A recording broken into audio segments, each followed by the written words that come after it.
high-res, low-res, document size, and printable images. Let's go to Google for a second and just like, I don't know, play around for a second. We're going to type in colorful weird and just go through the images. Now down here, I'm just going to say select a size or any size.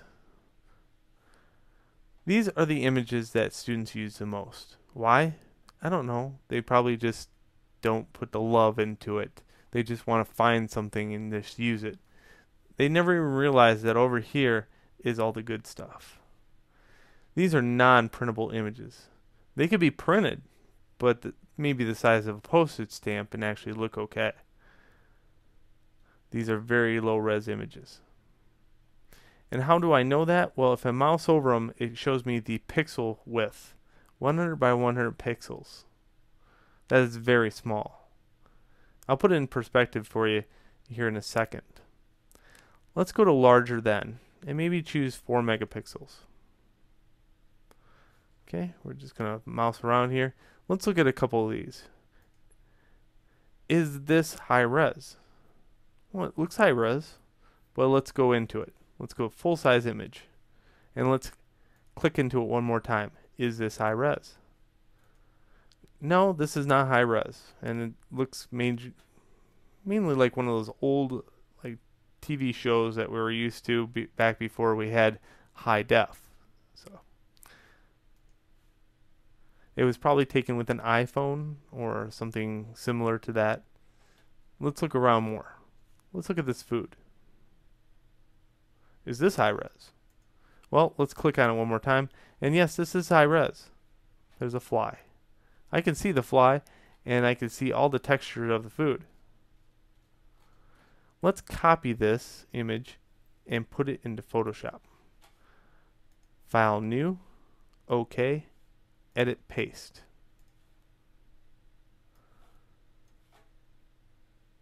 Using Alt and Zoom, we can zoom right in. But let's go to image and image size. This is 50 inches by 38 inches. That's huge, right? If I went to put this on 8.5 by 11, it would look a lot like this. File, print. So here, under print settings, I could choose US letter and hit save. Right now this is my 8.5 by 11. I would have to seriously hit scale to fit media and reduce it down all the way down to 16% before it'd fit. So I know this is very high res. And shrinking things down like that makes a really nice print. But you're going to get some people that want a 300 dots per inch. They're going to say, I need a 300 dots per inch image. What does that mean? Well, what I'm going to do is copy one of these numbers. Then I'm going to make this 300 dots per inch. Then I'm going to put the number back using Command V. Now if you look at it, it's only a 9 by 12 at 300 dots per inch. Let's hit OK. Nothing changed. And that's important.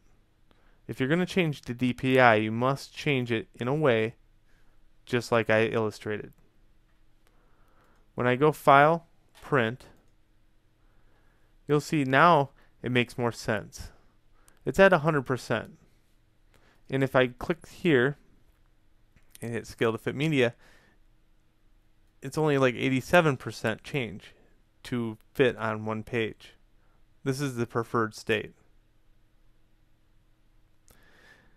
Now, another thing that does, though, is it ups the ratio of megabytes, where now it says image exceeds size if you go to save for the internet. So just know that if it's a 300 dots per inch document, it's going to take a lot longer to process. And it's going to be super huge on the internet. So we're dealing with print here for the graphic design part, not the internet. But just know that a lot of the images that I have you make need to be placed on the internet to show off.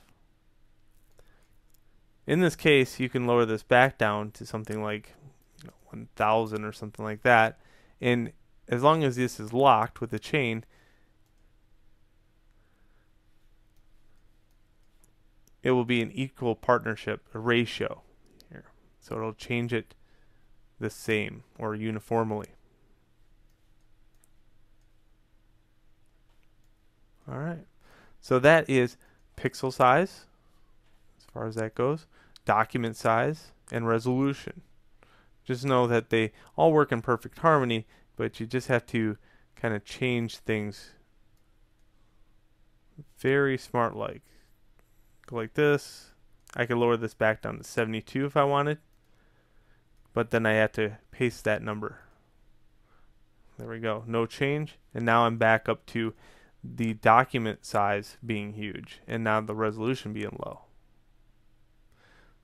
So that's the combination of things. This is large when this is small. When this is large, these two are small. End of story. Enjoy.